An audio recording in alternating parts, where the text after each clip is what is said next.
Yo, what's up YouTube? Today we got a review on the Hoppin Hydro's front and back hop kit. Now the first thing that we have inside is a small switch box with some stuff inside. We'll check that out in a minute. 2 long zip ties, some speaker wire, a bag with some things in it. We'll check that out also in a second. The chassis, and the instructions.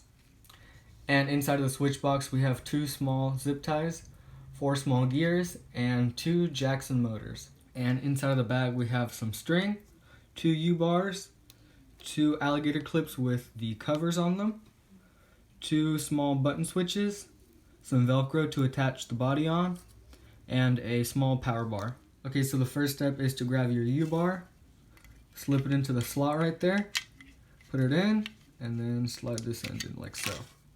And you want to do both sides, front and back, like that. You can put them in at an angle so they come in easier, like so. Next step is to get your wheels. These ones are available on Hoppin Hydro's website. And you want to put it on the axle like so. They have a small hole, and they just push on. And you want to do that for all 4. Okay, the next step is to get your motors and your long zip tie. And you want to slip your zip tie through this hole. Turn it around and slip it back through on the other side, like so. And then you want to get your motor, place it between the holes, and fasten it down with the zip tie, like so. And then you want to tighten it down and clip off the end, and put the other motor on the other side, and repeat the same step with the other zip tie.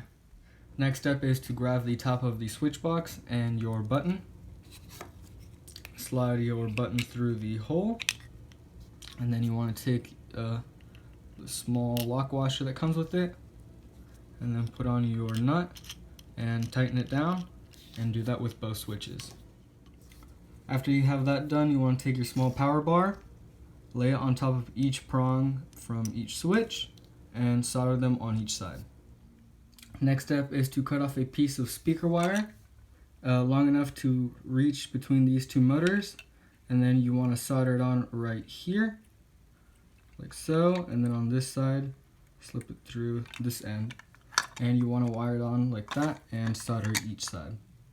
The next step after you have that soldered is you want to take the rest of your speaker wire, strip the 2 ends, and solder each end to each side of the motors, like so.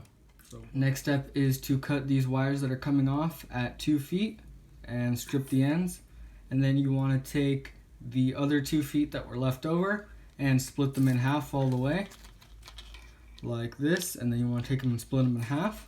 So then you have 2 wires that are separate, and then you want to take the other wire and solder it on to this long piece that goes across each motor.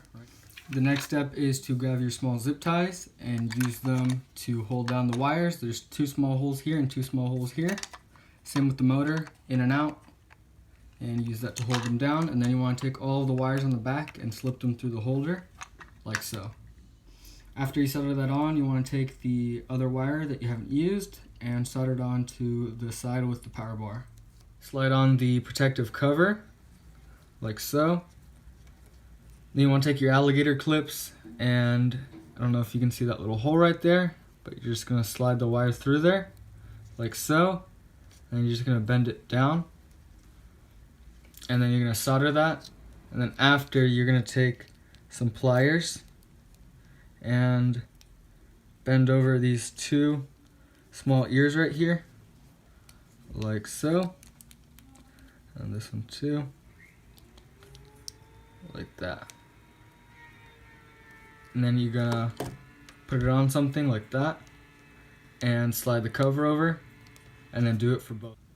Then you want to get a small piece of string, and over here on the U-bar slip it right under, like so. Then you want to take this and tie an overhand knot, like so. I'm going to do a double knot. Next step is you want to grab the end of the string and slip it through, the hole under right there, all the way through, and then pull the string tight, like that.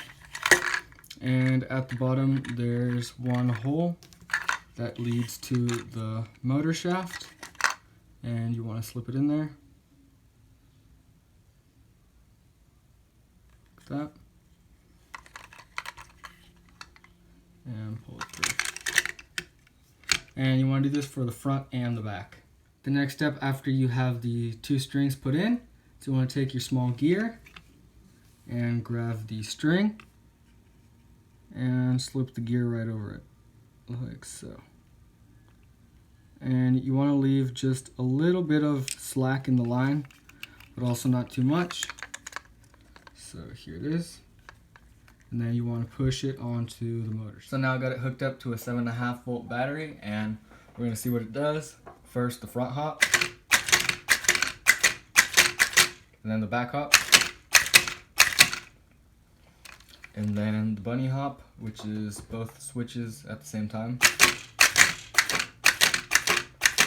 and then seesaw. And you can also get some dancing out of it.